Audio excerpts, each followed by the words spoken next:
It is a beautiful day to celebrate Black history, Black people, and the Negro League. I am excited and I can't even, I'm nervous right now because look, I'm standing up here among legends. I don't even know how I got here.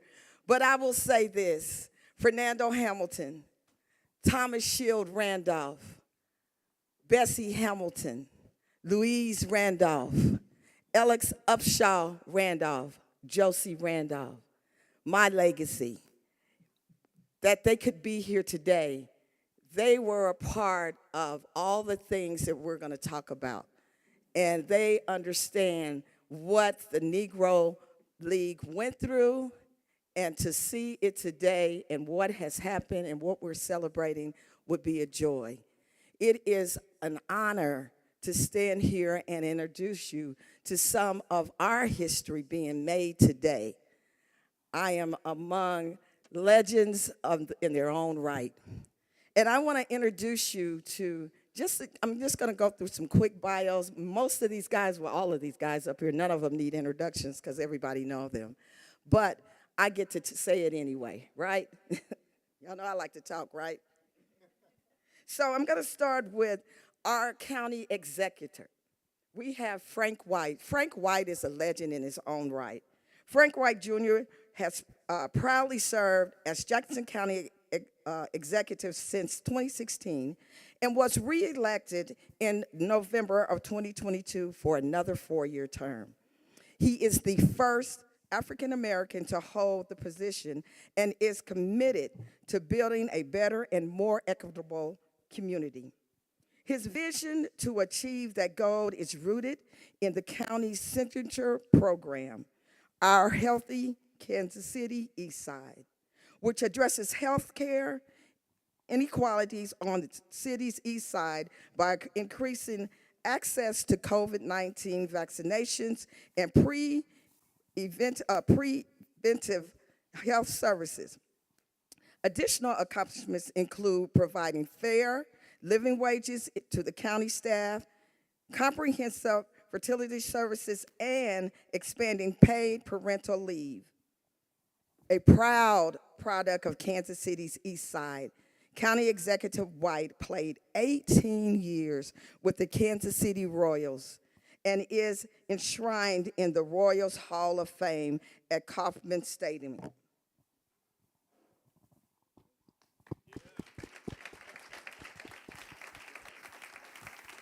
That's what I was waiting on. That's what I was waiting on. You need to understand he is also the first base coach at the Monarchs now. He is still, this man, I don't even think he stops working. We are happy to have him here. That gives him the distinction of being the only major league to play in a stadium that he literally helped build. And he is going to see through another whole building. Now he serves as the chief executive of the county that owns the stadium. Come on now. Tell me that's not history. Next on the panel, we have Kansas City, Missouri's Mayor Quinton Lucas. Quinton was sworn in on August 1st, 2019, as the 55th mayor of Kansas City. He's the youngest elected Kansas City mayor in more than a generation, known affectionately as Mayor Q. To many citizens, he prioritizes making Kansas City neighborhoods safer, creating more accessible and affordable housing and public transportation, maintaining efficiency and transparency in governance, and improving basic services. And we all know that Quinton is everywhere. Born and raised in Kansas City, Mayor Q has spent most of his life in the city's urban core. As a child, his family moved often and even experienced homelessness. Despite these challenges, Quinton remained focused on his schoolwork, earning academic scholarships to high school, college, and eventually Cornell Law School before returning home to Kansas City.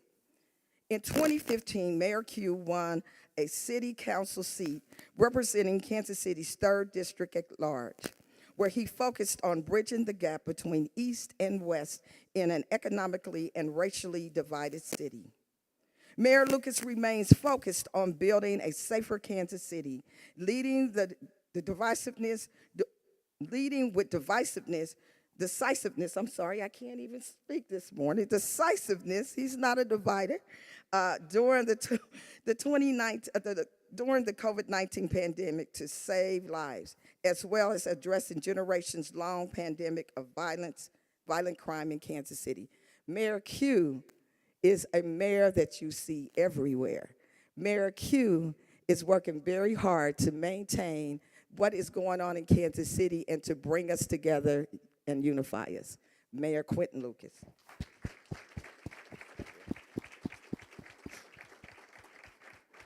Certainly another mayor who has made history is Mayor Tyrone Garner. Mayor Tyrone Garner is the 31st mayor of Kansas City, Kansas, and the 5th mayor CEO since city council,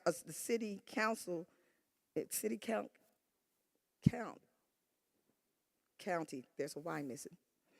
City county consolidation in 1997. So that's the unified government. Mayor Garner was sworn into office on December 13, 2021.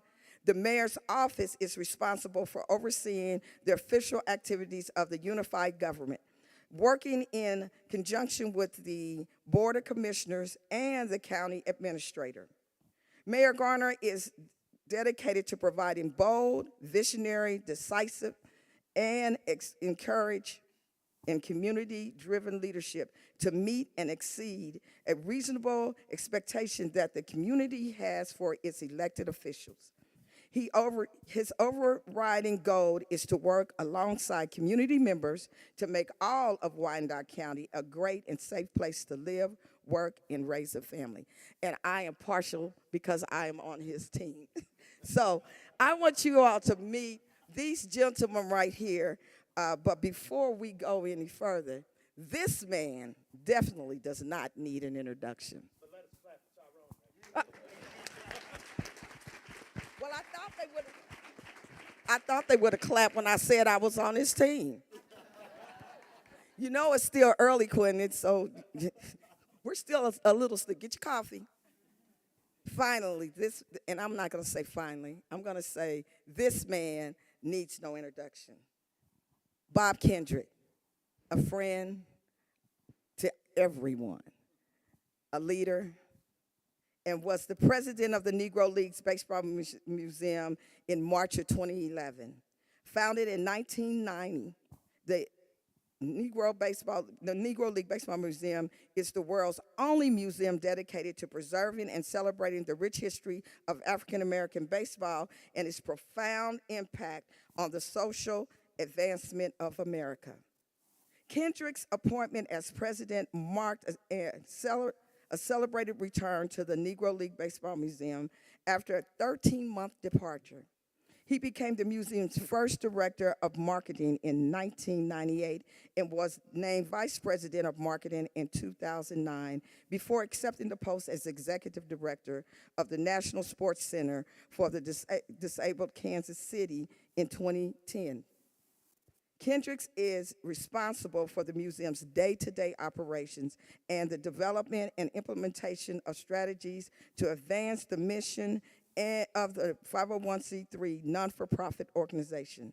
Since rejoining the Negro League Baseball Museum in 2011, he has helped orchestrate a nearly $20 million turnaround that has helped the Negro Baseball Museum regain its vitality and financial stability. Bob Kendrick is not only a pioneer, but he is the greatest storyteller in the whole wide world. In the whole wide world. I want to, before I ask you to direct your attention to the screen, I want to first also thank the whole team at the Negro League Baseball Museum for the hard work that they do. You don't know the work that they put in behind the scenes. I want to thank Kiana Sinks for the work that she does. I want to thank Joan, and I also want to thank Miss Kathy. Never failing, always doing so. All the excellence that you see, even though Bob is the face, he has a team that does great work. So right now, I want you all to turn and direct your attention to the screen for a short video.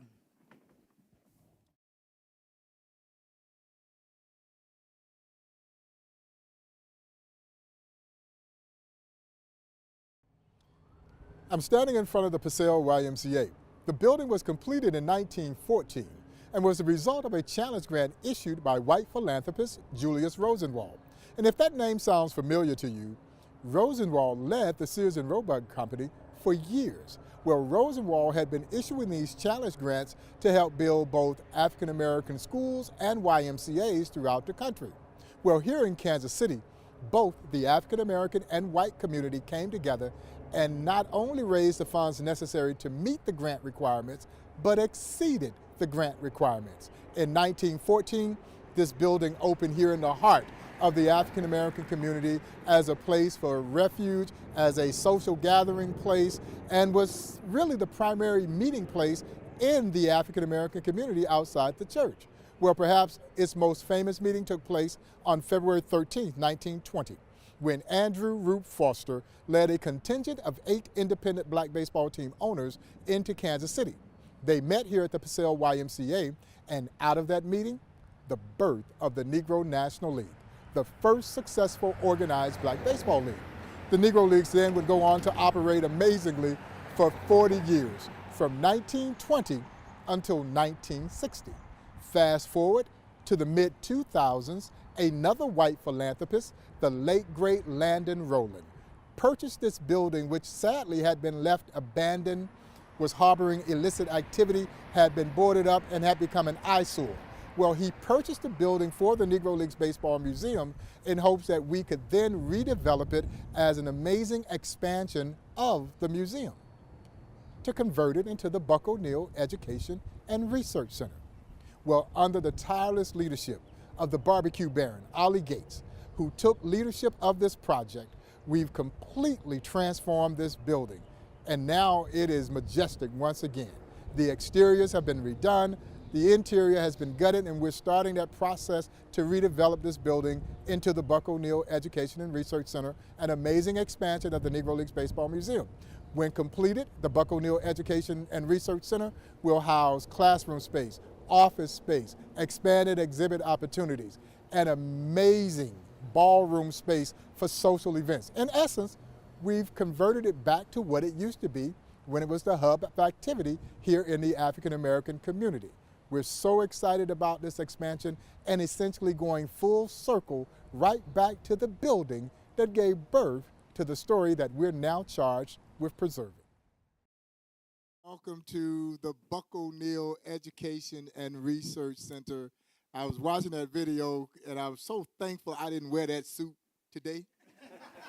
Like, wow, I'm glad I didn't wear that. Now, you know, we shot that a little over a year or so ago, and this project has meant so much to this community. And I would be remiss. It's a little early for the barbecue baron to be up, you know, because he stays up late night. But I would be remiss if I did not acknowledge the leadership of Ollie Gates, who was a dear friend of Buck O'Neill's, who was absolutely determined to see this building transformed into the Buck O'Neill Education and Research Center. This was a long-time dream of Buck's. When he didn't get in the Hall of Fame in 2006, everybody was obviously very angry, upset about that. Buck wanted everyone to focus on this project. This meant more to him than getting in the National Baseball Hall of Fame. You have to understand that education was at the forefront of this man's existence, a man who was denied an opportunity to be educated at his native Sarasota high school as a kid. And he talked about how he cried when his grandmother told him they were building a new high school there in Sarasota High. And Buck said he's running around, I'm going to Sarasota High, I'm going to Sarasota High. And his grandmother pulled him down and said, son, you won't be able to go to Sarasota High School. And he says, why, Grandma? Because Sarasota High School is for white kids only. And Buck said he cried. And his grandmother said, son, don't cry. One day, all kids will be able to go to Sarasota High School. And when you know, it was years later that Sarasota High School gave Buck O'Neill an honorary diploma, and he came back to his native Sarasota High School. They moved the graduation from the gymnasium to the football field because there was that many people wanting to see his high school graduation. And as he gave his speech, he looked amongst the crowd and he saw this tremendous, beautiful gathering of people of all shades together, just like his grandma had said. And so this was so meaningful to Buck. And so as we are getting ever so close to making his dream a reality, we wanted to have this event in this space, and soon it will be available for you to rent. I want to make sure we get that out there too. As soon as we, with a temporary accessibility issue so that we can make sure all citizens can gain access to this space. We're grandfathered in, we don't have to do it, but we should do it, and we will do it. So we won't make this available until all of our citizens can have access to this space. I would also be remiss if I did not recognize my friend and former city councilman, Jermaine Reed, who helped steer quite a bit of funding for this project so as we've been able to advance it. And so I can't thank you all enough for getting up on President's Day. Yeah, this was originally scheduled for February the 13th.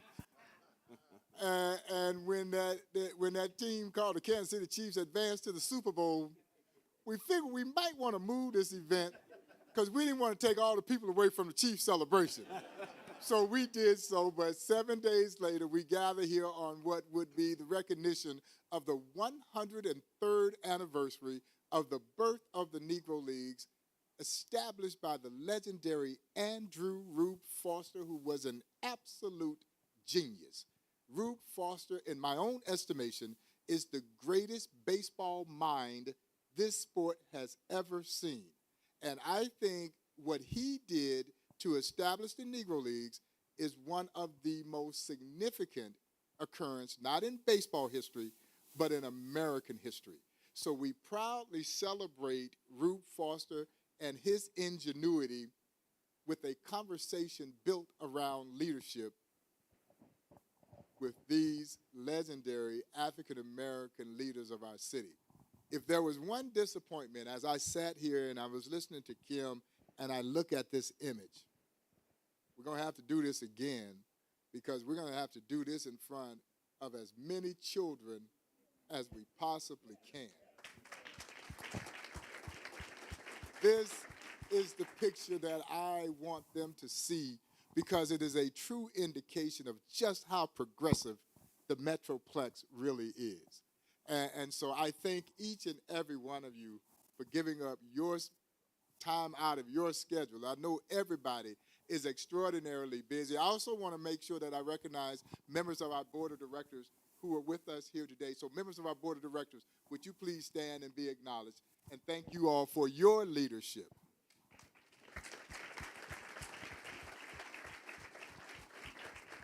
And Kim mentioned our incredible staff, and I get a lot of fanfare. But that fanfare is only made possible because I get to work with a tremendous team who believe in everything that we're doing in and around this museum, and they give it all they got every single day. I know I drive them crazy, and they just keep doing it, and they do it with a smile, because I think we all realize that the work that we're doing is bigger than who we are, and that if we do it right, we will leave something that will stand the test of time, that others will get to enjoy.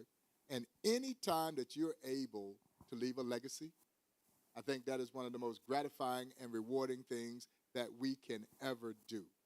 And so one day I hope my granddaughter will bring her children to the Negro Leagues Baseball Museum and say, you know what? Your great-grandfather had something to do with that. And that's what motivates you, and it keeps us moving. And I was just telling one of the reporters, we've had a great year just in the month of February. I'm not sure what we're going to do for an encore, because if you didn't know, our friends over at the Kansas City Royals have made the Negro Leagues Baseball Museum absolutely free of charge the entire month of February. This is the second year that we've done this in partnership with the Royals and Royals Charities, and I cannot thank them enough for their generosity. I am seeing huge crowds of families coming to the Negro Leagues Baseball Museum, and that's really what it's all about. I love it when the school-age groups come on their own, but I love it even more when the families are coming and they are sharing this history and passing it down from generation to generation. So please give an applause to our friends over at Royals Charities and the Kansas City Royals. Sharita, thank you so very much. We released our first ever animated series on the Negro Leagues. It is called Undeniable, and it is done in partnership with Major League Baseball. And this series, a series of 3 animated shorts, is absolutely amazing. Because again, I hope it indicates the forward thinking of this museum. We have to find ways to make this history relevant to an ever-changing generation of young people. As I remind folks, Negro Leagues Baseball hadn't been played in over 6 decades, but the relevancy and the life lessons that stem from this story are as important today or more important than ever before. And we have to find ways to engage with a new generation. And so that project is really exciting, and I hope it gets us one step closer to a full-length animated feature on the Negro Leagues. Yeah, can you imagine all the great stories, Q, that Buck O'Neil shared that would be brought to life through animation? There's not video on the Negro Leagues. So now all of these stories are brought to life, and animation lends itself beautifully. And then for those, I don't know if there are any gamers in the room today, but I can tell you now, it was an epic announcement a week ago Monday when we announced that PlayStation, Sony and PlayStation, had included the Negro Leagues in the video game MLB The Show 23. Yes. Now, I know some of you are about my age, and probably the last gaming system that you had, if it was like me, was probably the Atari. But this is groundbreaking, and this is going to introduce the Negro Leagues to a generation of young folks who are absolutely going to fall in love with the likes of Satchel Paige, Buck O'Neil, Martin Dihigo, all these great stars who are being included in this game. It is a 4-year commitment from Sony and PlayStation. It's going to generate a little money to help this museum, but man, the fact that so many people are going to make this connection is really, really exciting to us. We've got a full slate of events and activities planned over the course of this year, but what we've seen in the month of February alone has been monumental. I feel like I could just kind of hang it up and go play golf the rest of the year, but I can't. I want to, but I can't. But anyway, that's enough from me. I want you to hear from some of these amazing folks. And so I'm going to start down on the far right with Mayor Q. You grew up in this neighborhood. You've now seen the transformation of this building. And what comes to mind now as you walk into this incredible edifice that is going to be called the Buck O'Neil Education and Research Center? Well, first of all, good morning. Happy President's Day to you. I want to note the honor I have in being on this platform with these impressive people. Mr. Frank White, who could have just this presentation to himself and the stories that he can tell about meeting Negro Leagues baseball players, his own baseball career, his own life, picking cotton, doing all the work that you've done, helping build the stadium. It's an honor to be with you. And Tyrone Garner, who I've met more recently, but knowing about his decades of public service to his community, his love of Wyandotte County. And I'm learning more about Wyandotte. Y'all possessive about, yeah, y'all just about the only ones in the region who like, yeah, I'm really from KCK, right? Y'all, but it has been an honor getting to know him as well. And so thank you all for being here. This neighborhood is home and is special, and I'll think about just a few stories I'll tell and keep us moving. First, I lived across the street for about 13 years, and I got to meet Mr. Kendrick during that time and others, and Councilman Reed before I was in public service, And people were always saying, no, we going to get this project done. And thanks to Jermaine, thanks to Mr. Gates, thanks to so many who were saying, we are going to make sure that we tell the true story of what happened in this venue and what it launched for our country, our society years later, is something that's been special to me. As for telling the stories of the Negro Leagues themselves, a lot of us have, at the time we got to know them. And for me, I was blessed to have it in my childhood because my mother is a wonderful woman. She didn't want to get up today, unlike some. So I'm going to tell her that everybody is calling on her to be here. But I remember back in probably the early 1990s, late 1980s, my mother started finding Negro Leagues baseball shirts and would outfit me for school almost as an act of defiance. I was going to a majority white school. She would have me in a Negro Leagues baseball shirt every day. Every morning. Birmingham Black Barons, whatever else. I'll just be walking up into that school, having them teachers be like, man, his mama's really trying to tell us something. And she was, right? That we will cherish our history, that we will value it, and no matter where we travel, the Negro Leagues, our story is part of us.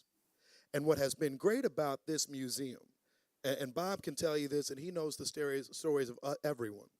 For those past 60 years since the end of the Negro Leagues, those stories have been spreading and shared in places large and small. We have been sharing those stories, but it is so special to have a place where you can make a pilgrimage here, get a chance to learn the story. I love going to other cities and parts of our country where people say, yeah, I've been to the Negro Leagues Baseball Museum. I got to walk those bases. I got to hear those stories. I got to experience it. It is something that is more special than perhaps those of us in Kansas City even know. So having the chance to expand that story in this beautiful building, and I love that we have this beautiful, preserved building right here that allows somebody just for a minute to walk in and kind of know what folks were thinking about way back when. That's what's special to me, and that's why I thank everyone who has been a part of helping this beautiful restoration. And perhaps a little bit like Mr. Kendrick, I know there is always more money that you can give. So make sure that you continue to support, to share the mission, and to share the message. Thank you, Q. Thank you, Mayor Q. Yeah, no, anytime they say it ain't about the money, it's always about the money. Absolutely. Y'all thought you were getting a free breakfast.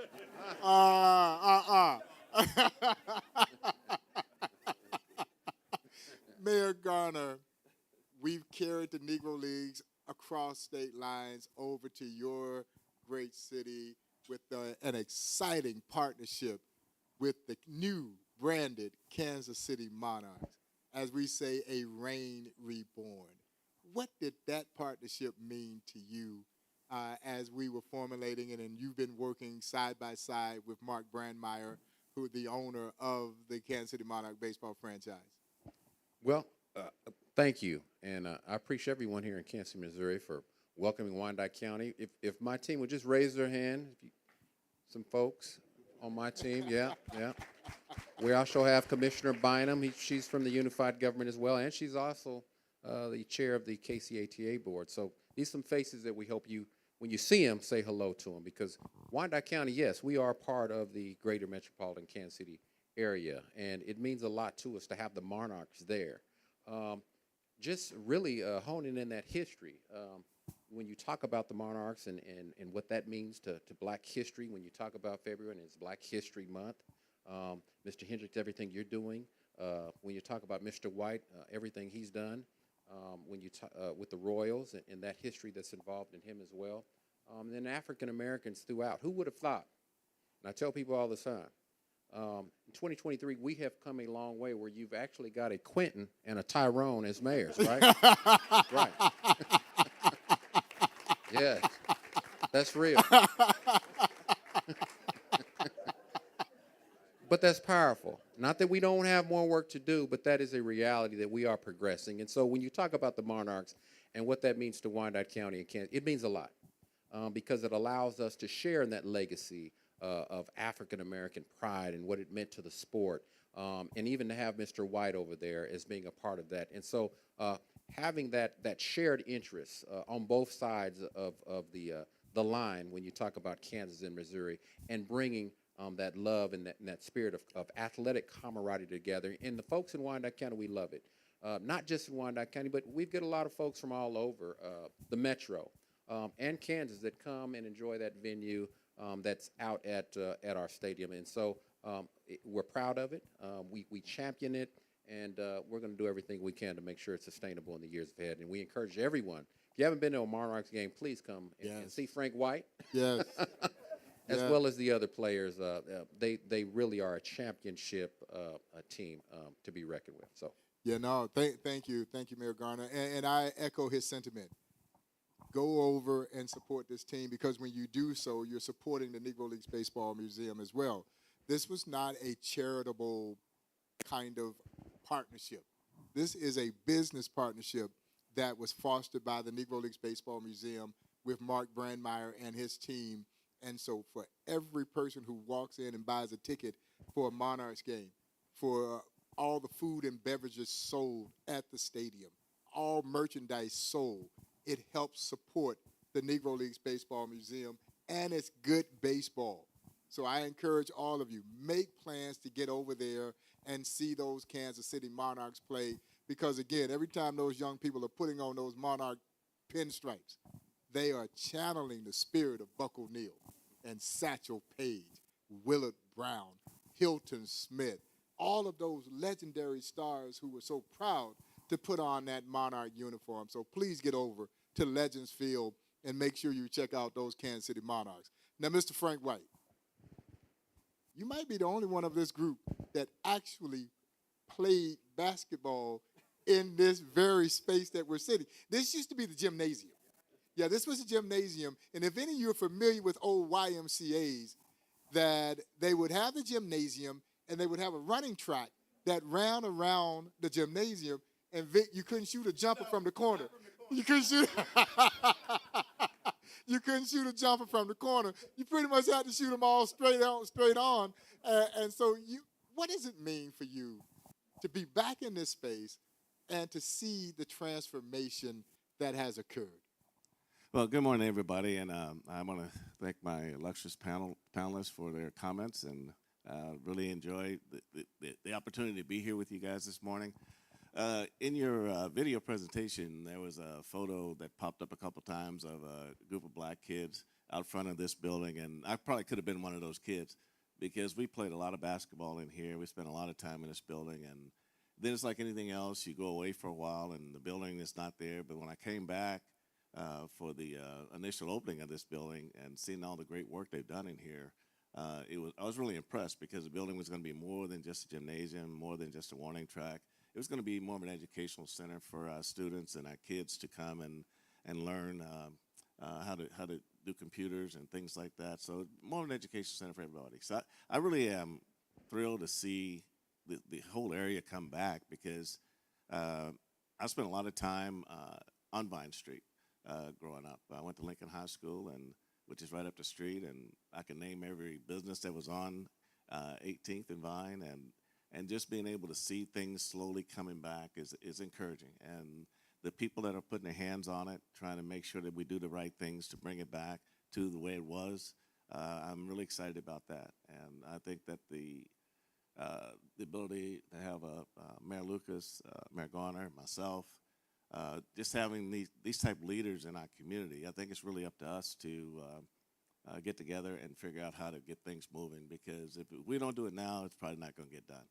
So this is our opportunity to do it, and we just need to continue to work together on projects and things like that. But Bob, this is a tremendous honor for me to be here today, to be able to see where this building has come from. I remember back in 1990 when we had our first meeting on the museum, and the 6 great Negro League players that were there that day. Yes. And you go from there to where we are across the street to here.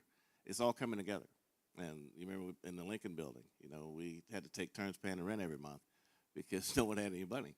So it was more of an idea. And so this is better than an idea. This is more visual, and I think people are more visual. And to see where we are in this building today, and to envision what's going to happen in the future is pretty impressive.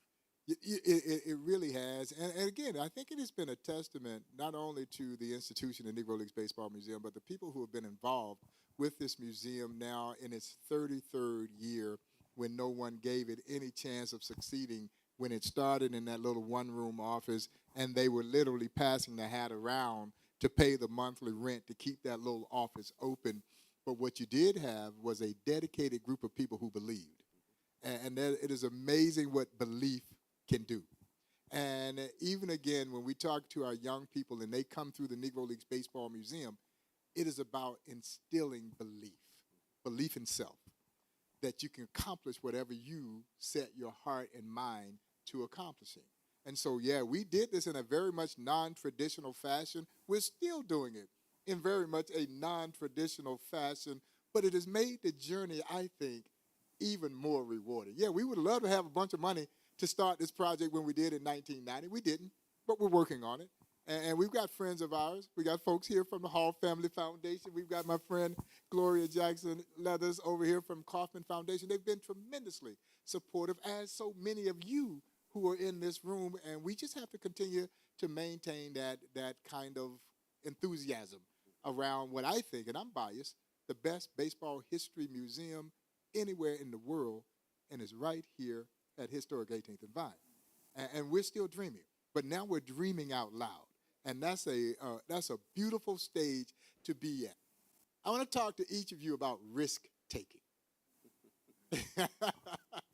You see, Rube Foster had to convince 7 other independent black baseball team owners to give up their independency, to come together as an organized body in order for black baseball to thrive. He had to be a master salesman in order to do that. And somehow when they met in this building on February 13, 1920, he did just that. They all signed on. And the event today is called We Are the Ship. And when Rube Foster convinced these owners to come on board, they signed their charter. He stood here in this very building and he proclaimed, "We are the ship, all else the sea." And y'all, he was sending a warning to Major League Baseball that a new player had arrived on the scene to be reckoned with. I guess you could say that it was indeed their declaration of independence.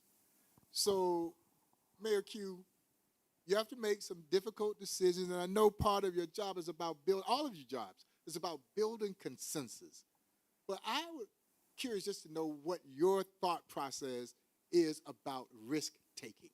Because for me, if you're afraid to take risk, you stay mired exactly where you are.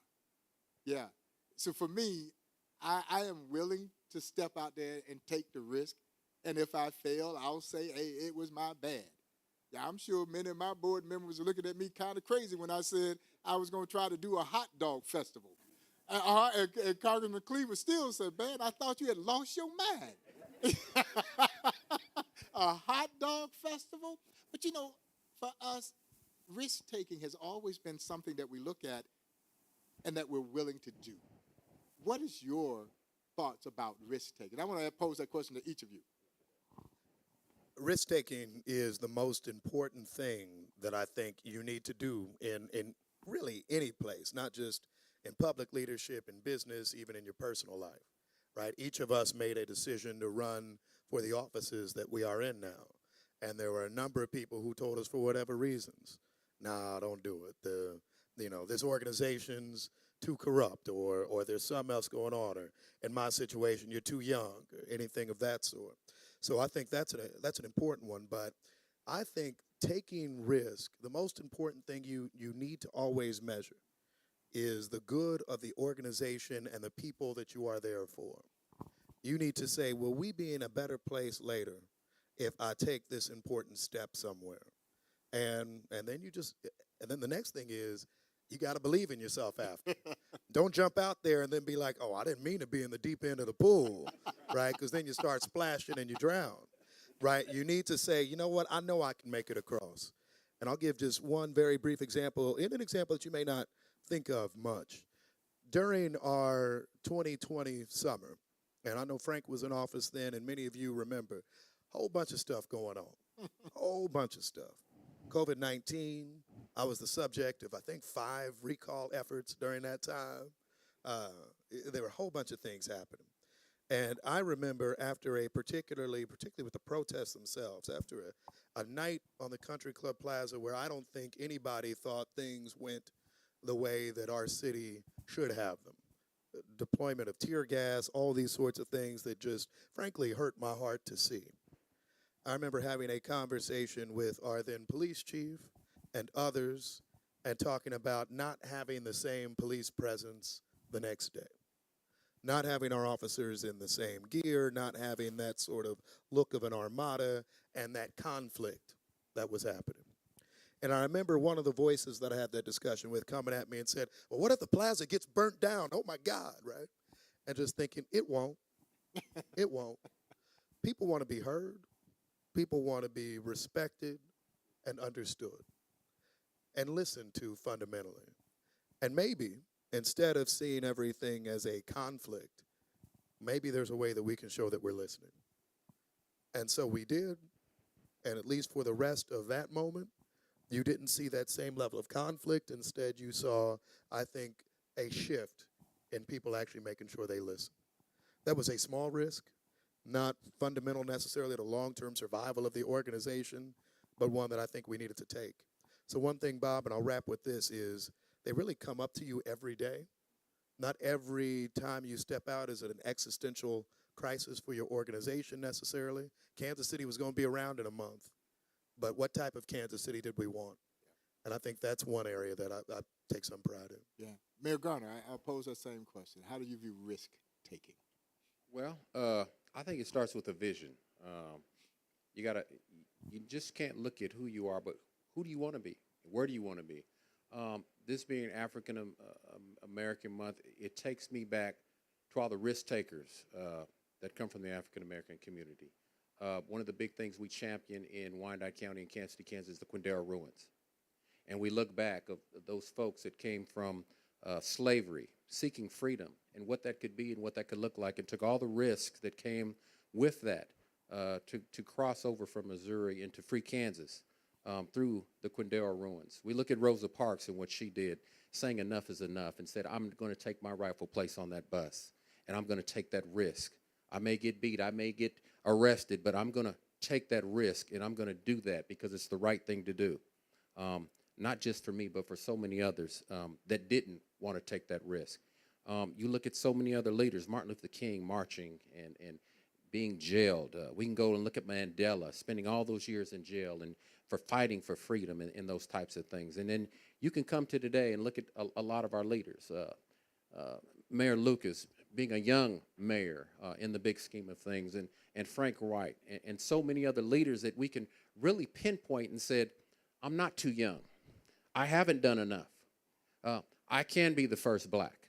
And really taking these risks when the haters and naysayers say that you can't, we prove to them that we can. And then that starts with that vision of what success and opportunity can look like. And you hit on that, Mr. Kendricks.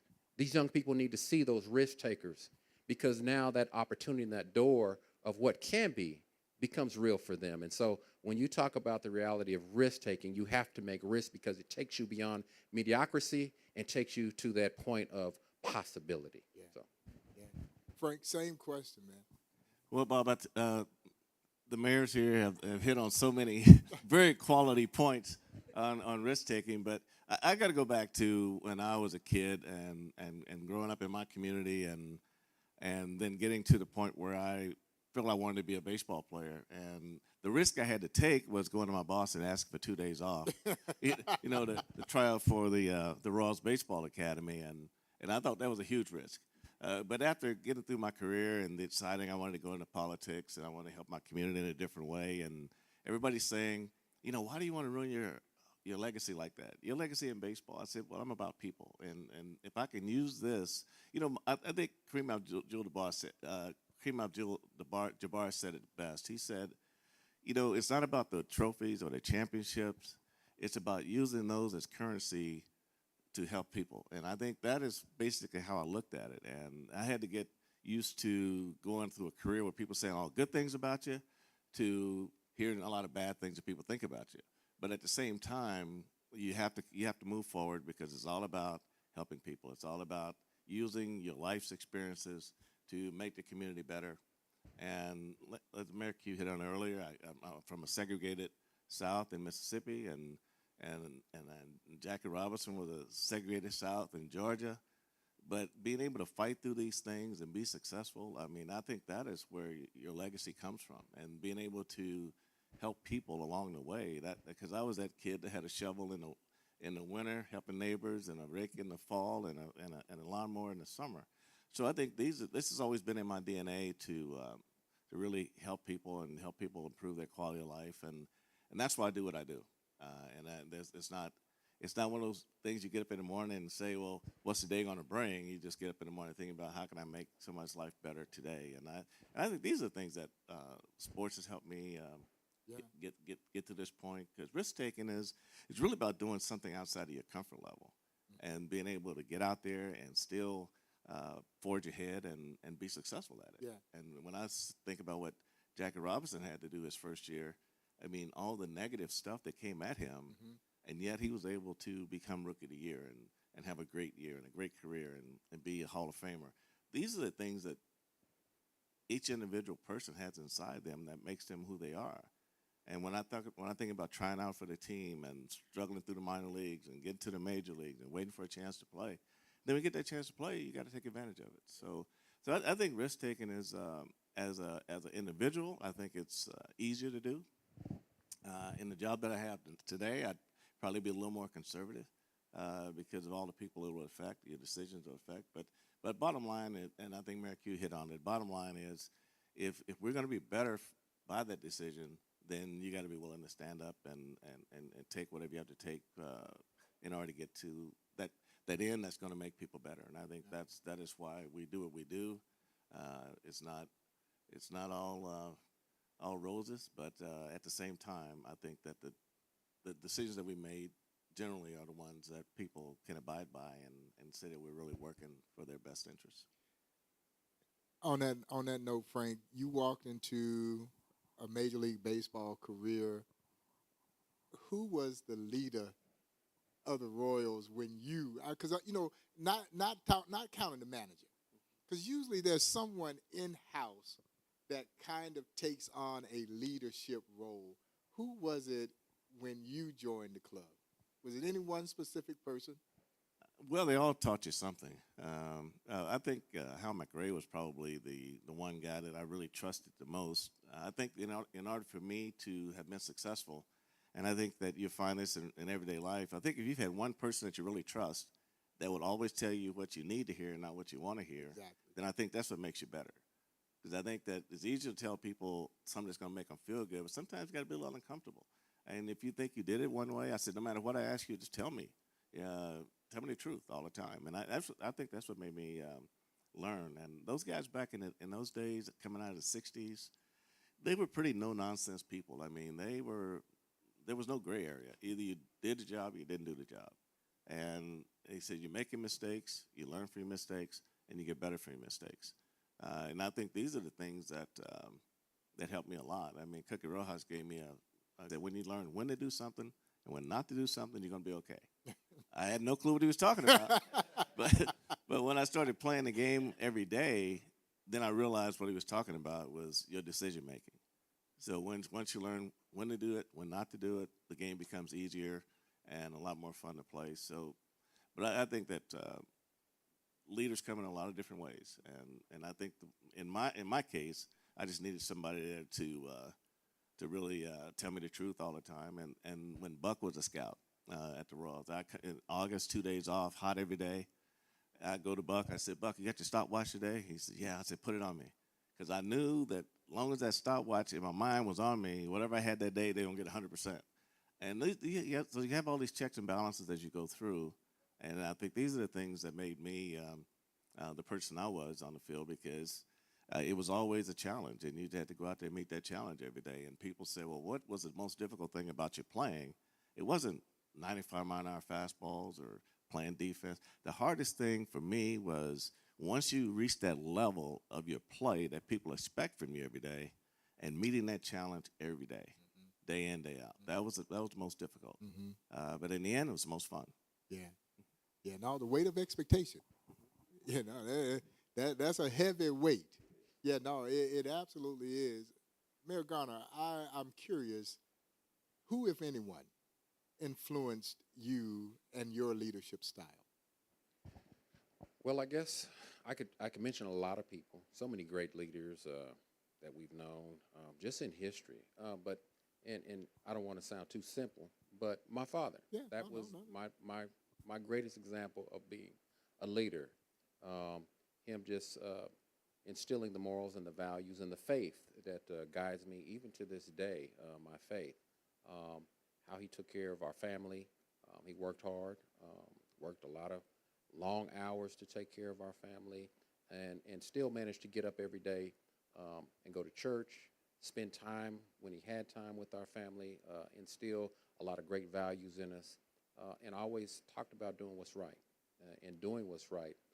Because as long as I remember him saying, as long as you do right, you can't go wrong. And in instilling those types of values in us, and in spite of all the challenges he had, be it financial, be it personal, he persevered. And so that's what really inspired me when you talk about great leaders that I look to this day, it is my father. Mayor Q, same question. Who, if anyone, influenced your leadership style? You know, I've been blessed to have a number of both leaders and mentors I've seen over the years. I will give a shout out to my mother, but I won't necessarily talk about her on this one. Somebody that I learned about very young was Thurgood Marshall.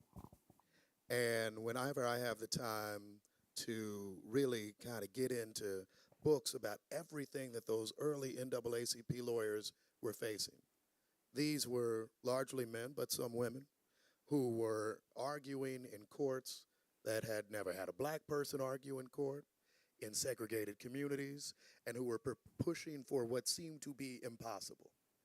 And that helps me now whenever I sit back, and don't get me wrong, and Frank's got to deal with the same legislature I do. Some days in Missouri seems like a challenging, troubling place where they are trying to make sure our children can't actually learn culturally responsive teaching, where we are marginalizing some of the very history that you can learn about in this museum. But then I think about, maybe today I ain't feeling like a fight. But I think about every day, these people were there saying, no, I'm ready. I'm going to dedicate my life to that. And there were off-ramps. They could have gone into other areas. Thurgood Marshall could have stayed in Baltimore, been a lawyer in that town, done something that still probably would have been wonderful, but instead wanted to come to places like this one and so many others. And so for me, it has always been folks like that. But I will say one other. And by the way, never let, and I was just talking to the reporter in the corner about this, never let people minimize the importance of an example. When I was a young man, we got our first wave of black mayors, right? David Dinkins in New York, Emmanuel Cleaver in Kansas City. You had the governor of Virginia, Douglas Wilder. That got me thinking, wow, black folks can do these sorts of things. Meeting the mayor, and I say this with respect to the many, many white mayors this city has had. But meeting the mayor doesn't just mean that you have to leave your community, your culture, yourself. You can do it. It was absolutely exceptional for me to be able to see that. And then one final example of this, and I still remember it to this day, and he wouldn't expect this from me. Some of y'all, many of y'all may know brother Maurice Watson. And I remember I saw him walking somewhere. And Maurice, if you don't know him, tall brother, colorful suits, all of that. But I remember I was a young man going in somewhere, and he stopped and held the door for my mother and I. And I was like, wow, who is that? And my mother knew him through a friend, and she's like, he's a lawyer. And I was like, I don't know what a lawyer does, but I need to be like him. The power of examples is just great, and it has shown me a path in so many steps of my life. And I think it's why panels like this, and I thank you for it, are key, because our children seeing that can launch amazing opportunities for them. No, that is so true and so very valued. And again, it exemplifies why that museum across the street is so vitally important, and particularly for our urban kids who walk into an environment and they see people who look just like them, who excelled. They played this game as well as anyone ever played this game, but not only did they play the game, they owned teams. They were managers and they were coaches. They were traveling secretaries. They were team physicians. They fulfilled every role that could be fulfilled within the business of baseball. And so while we are so thrilled to be working arm in arm with that beautiful Kansas City Urban Youth Baseball Academy that is opening its doors and creating opportunities that are helping bridge the financial gap that has certainly priced out a lot of kids from playing our sport, we not only want them to focus on the possibility of a career on the field, we want them to understand every single opportunity that is available for them off the field, still within this great sport. And that's so vitally important. We talked about self-belief. And that's what you see. When you believe in yourself, the impossible becomes possible. And I think that's why that museum is so valuable, even beyond the tremendous work that we do to preserve a piece of history that was literally on the verge of extinction. This story, y'all, was going to die when the last Negro Leaguer left the face of this earth. I tell people all the time, we cannot allow that to happen. The Negro Leagues Baseball Museum doesn't need to survive. It has to survive so that we keep this precious piece of baseball and Americana alive. And so it's just a tremendous example of, again, what organized leadership can mean. It is transformative, and it gives you hope of what the possibilities are. I want to talk about difficult decisions. I know each of you, every single day, you're making some challenging decisions. And Frank, I'm going to start with you. What has been one of the most difficult decisions you've had to make in your role as a civic leader? Well, the first difficult decision I had to make was when I got appointed to this position, if I wanted to take it or not. that was because I spent my first year on the legislature. But you know, I go back to what Mayor Lucas. I think COVID-19 was the most difficult. Yeah. We had to make decisions on stay-home orders, virtual learning, mask mandates. We were being sued by the Attorney General. You know, you had a lot of things going on during that time, and so I had to. I wanted to be on the right side of this deal, and basically it's about public safety and what decisions can we make that's going to benefit the overall public. And I know Mayor Q and I, we're on the same Core 4 with Johnson County and Wyandotte County, trying to come up with the best solution to keep us as aligned as possible so that we wouldn't confuse the public and get the public trust down as to what we're trying to do. But I think really that was the toughest one, is going through that and really just having that. I felt good about it because I really felt like it was not a political issue. I thought it was more of a public safety issue, and I was willing to stand on that. Yeah. Mayor Garner. Well, I'm a fairly new mayor, just completed my first year. I'd say in that first year, the hardest decision I had to make was just staying true to my commitments. Now, we've got a commission of 10 people, and no disrespect to any of them and the decisions that they've been making, but I had to veto several legislative votes that they had put in. And that was a hard decision because you're going against other governing body members, that colleagues of yours that you know that you have to have good working relationships with. And so those were hard decisions for me to make. But I had to stay true to my commitments to our community in Wyandotte County and just do what I felt was right in that regard, and without compromising those relationships. But really hard decisions to make when you talk about Wyandotte County and just looking at it from my lens of we can't keep doing the same things and expect a different result. and really standing firm with that in spite of whatever scrutiny may come from it. Yeah. So, yes. Yeah. Mayor Q, what about you? And I know you alluded earlier about the protest, and you too were very much intimately involved in this whole COVID issue. You know, it's been an interesting almost 4 years, because if y'all remember, there was this magical time that I call 2019. And I became mayor second half of then. Early 2020, the Chiefs win a Super Bowl. I remember turning to somebody like, this is the easiest, coolest job ever. Man, you just get in, everything goes well, and then, you know, things kind of fell off right after that. I will say the toughest decisions are knowing how much to fight at certain times. And I'll use COVID as an example. And I'm a name names because, you know, whatever. County Executive White and I would find ourselves sometimes on calls, not just with the group that he had mentioned, but sometimes the entire metro through the Mid-America Regional Council. So, and I'd be on with all these mayors of different towns and leaders and different politics. And there's a woman from Gladstone, the mayor of Gladstone, Carol. And she's no longer the mayor. Not that I'm happy about that, but it just is what it is. But no, and Carol would just get on, you know, and Frank knows this, and Tyrone's probably getting this too. They love to fight the mayor, the big city, or the county executive. That's their day.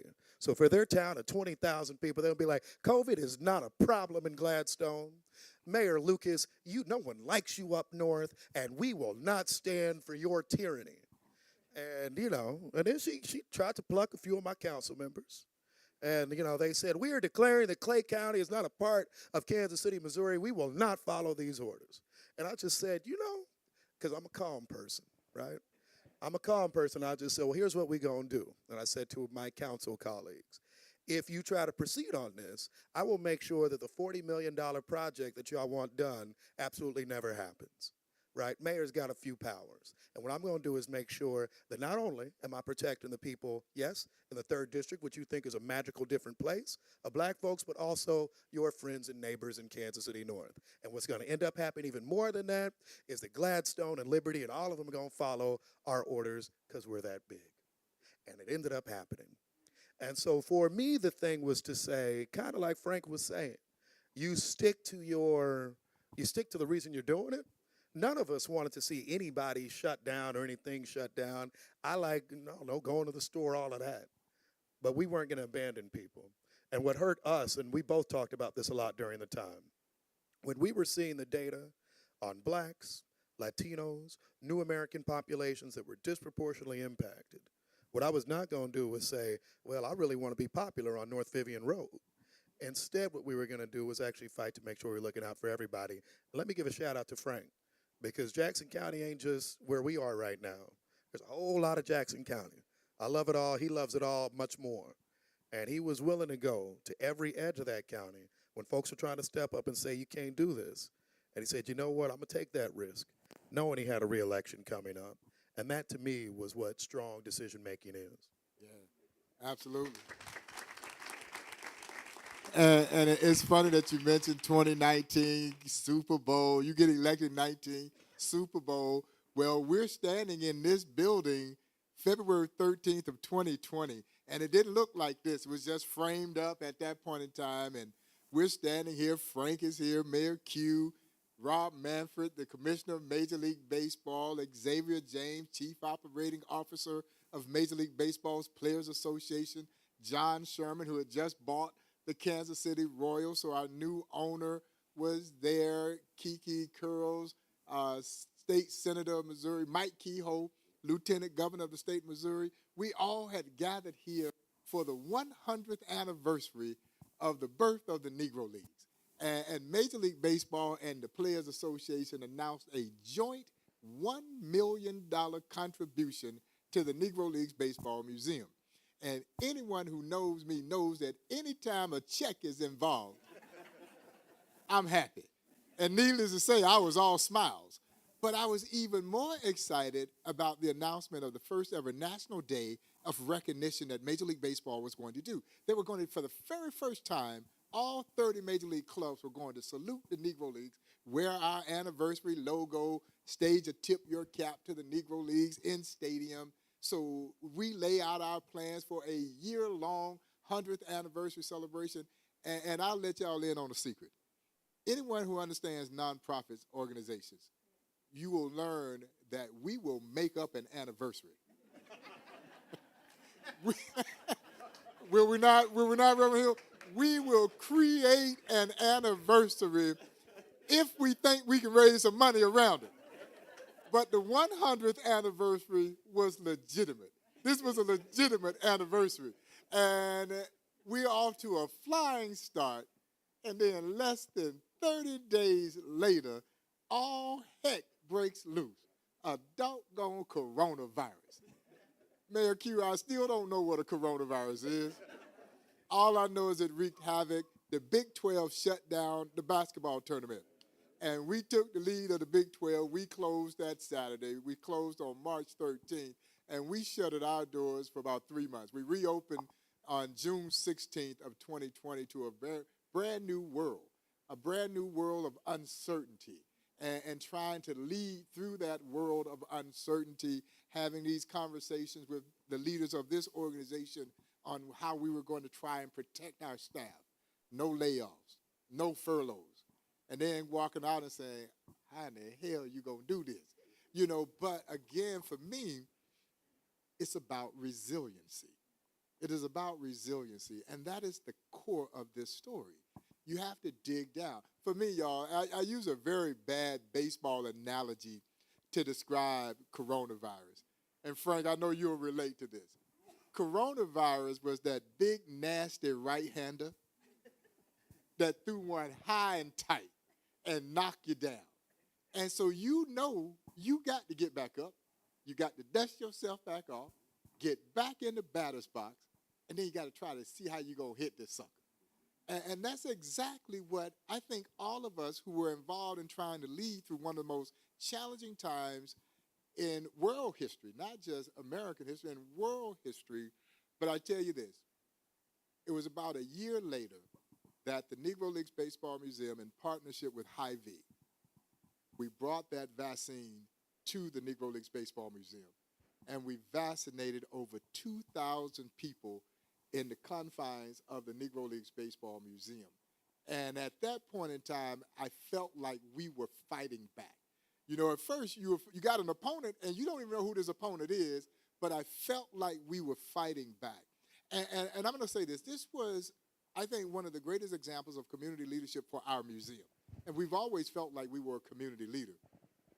Because please understand that to get black folks, number one, to take the vaccine, we couldn't do this in a clinical environment. The history has it has created this illusion of what was the past and the fear that still is driven by that. And so for us to be able to provide that life-saving vaccine in a culturally enriched environment, and the fact that they trust the Negro Leagues Baseball Museum, is what led to the success that we had. And it's something that I think was one of the most important things that our museum has ever done. And that's something that we are inherently proud of. And again, as we continue to do the work that we do, we will always be driven by all of our efforts to make sure that we are enhancing the quality of life for the people who live, work, and play in this community. And so that is at the heart and soul of this museum. That is what Negro Leagues Baseball did for this community. And it is, I think, we have a social and civic responsibility and historical responsibility to do the exact same thing. I know that thank you. So, okay, I know we run out of time. One final question that I wanted to ask you guys, and I think this is great for the entire audience. I just want to know what you see as the traits for being a great leader. Any specific traits that you think are necessary to become a great leader? And I'm going to pose that question to all three of you all, and then we're going to let everybody go and enjoy the rest of their President's Day and I'm going down to Jeff City later on. I got to go I got my begging shoes on. So I'm going, I got to go meet with legislators and see if I can keep the museum in the state's budget. And they have been tremendously supportive of this project as well. I would be remiss if I did not give a shout out to Barbara Washington, State Senator Barbara Washington, who has generated over $2 million to help the transformation of this building, and I think that deserves a round of applause. So, any traits, Q, if you had a message for young folks who want to come into public service and have a desire to be an outstanding leader, are there any traits that you think they should be building on? You know, what people don't think about a lot is how much we study and we prepare each day for what we're trying to face. You know, if you just watch TV, you think it's how well you either speak or the coalition you've built, but it's really doing your work in advance. So the biggest thing I would say to people who are interested either in this city or whatever it is they're getting into, learn about the institution you're trying to be about. Learn about all of the challenges that exist. Learn about all the people that may be on your side, not on your side, but really that studying is such a key part of what you do. And just one little one, because you said one, adding to that, make sure you're listening. You can learn more from listening to somebody, getting their story for 3 minutes than you ever can from just talking yourself for 2 hours. Yeah. Mayor Garner. Well, to build on what Mayor Quinton Lucas said, I think when you get into government, when you get into public service, it's not about you. And I think that's something we need to remember. It should never be about you. It should start with a vision. It should always be about the people and how you can improve people's lives. Coming into it with the knowledge, especially being black, that sometimes you got to work twice as hard and you're going to still be considered average. The scrutiny is going to be great. I've watched these great leaders.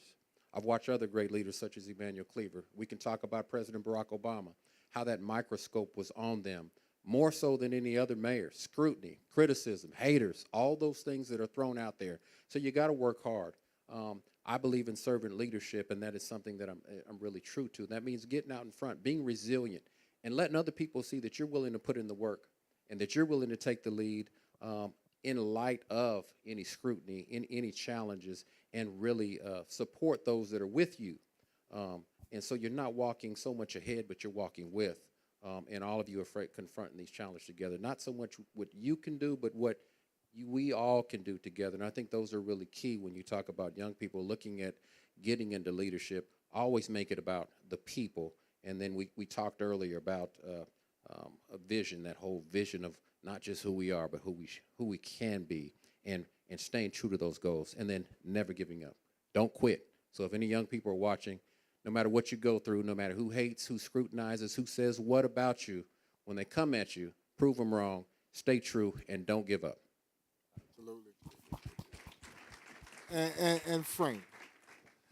Well, Bob, with me, it's when I talk to high school kids and you get to the Q&A part, they all want to know how much money you make, what kind of car you drive, what kind of house you live in, and those are all important. Don't get me wrong, but what I encourage young people to do is look at things through the long view.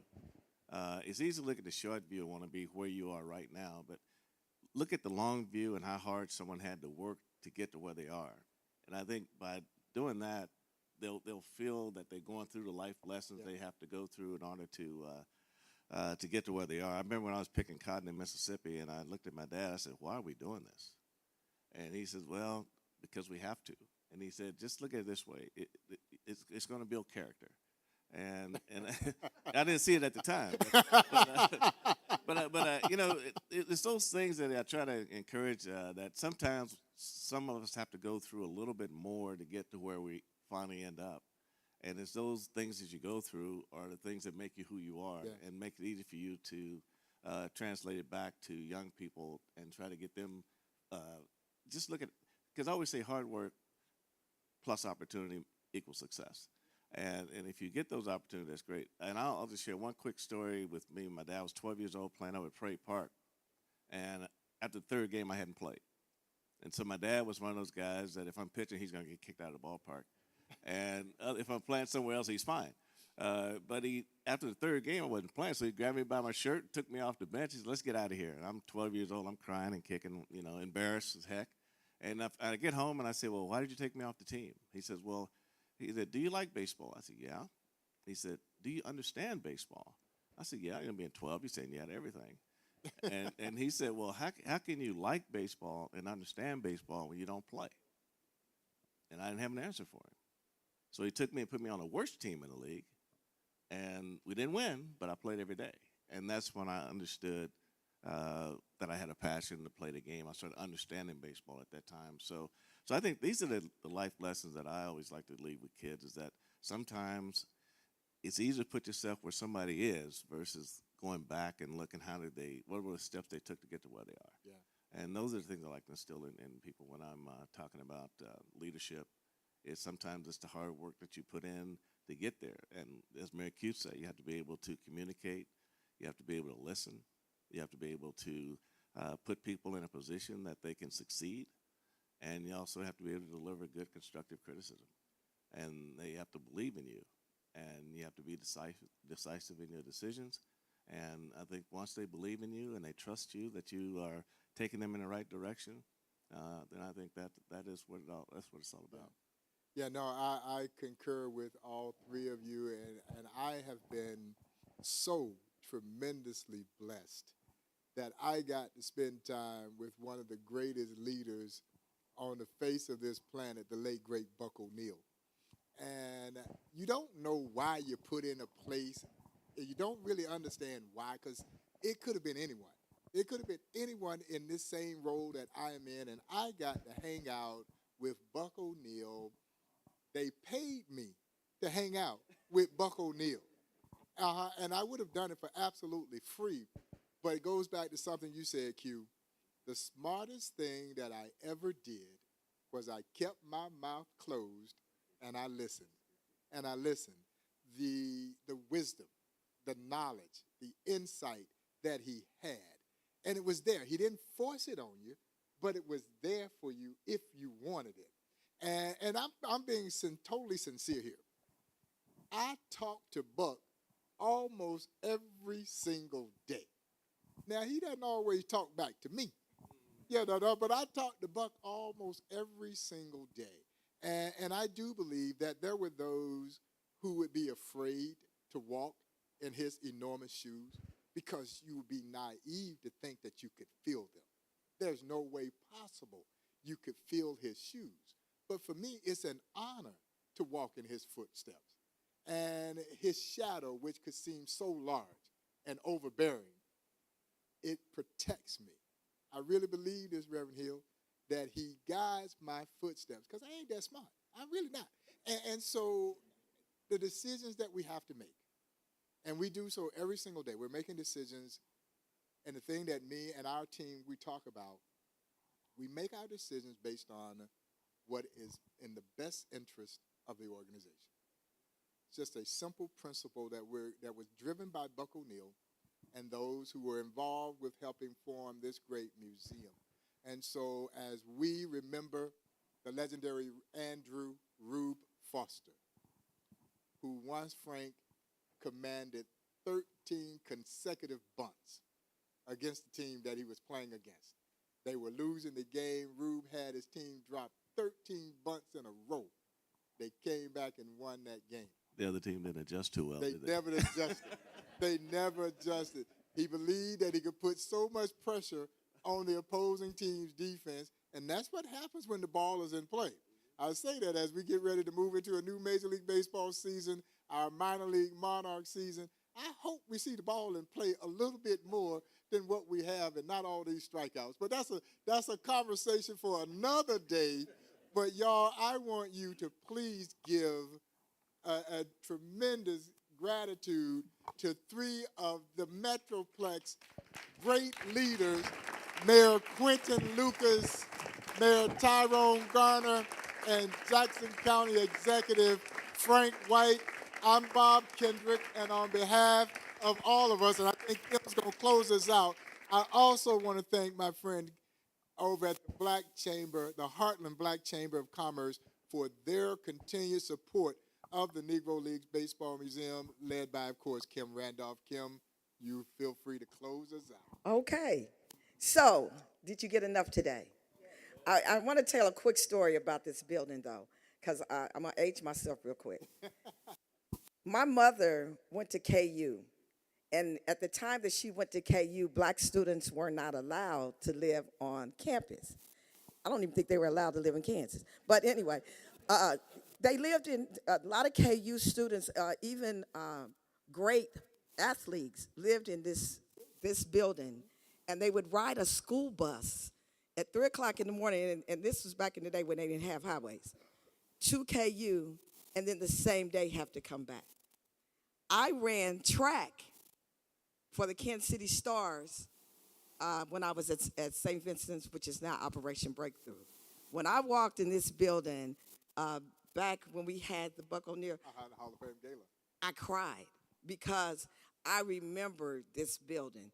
It's not very often that you can come into your own neighborhood. I want to thank my pastor, but she just left.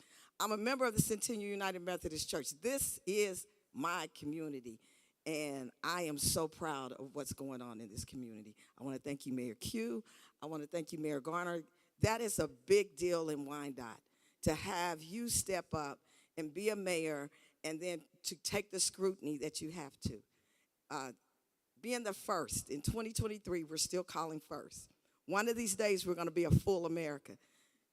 Yeah, and I'm going to say it again. We're going to be a full America where it's not the first. And then we have Frank White, who is also a friend. I am fortunate to call all three of these men friends. Who would have thunk it that I would be here today? Bob Kendrick, Kiana, I want to thank you both for being partners with the Heartland Black Chamber of Commerce. If you're not a member of the chamber, yes, I'm going to throw out a shameless plug. You need to give us a call because we need your support. This is what leadership looks like, but they cannot lead unless they work together, unless we support them, and unless they support one another. That's what it's about. We want to thank you guys for taking out your President's Day. The bobbleheads on the table, don't fight over them. First come, first serve. You can take the bobblehead.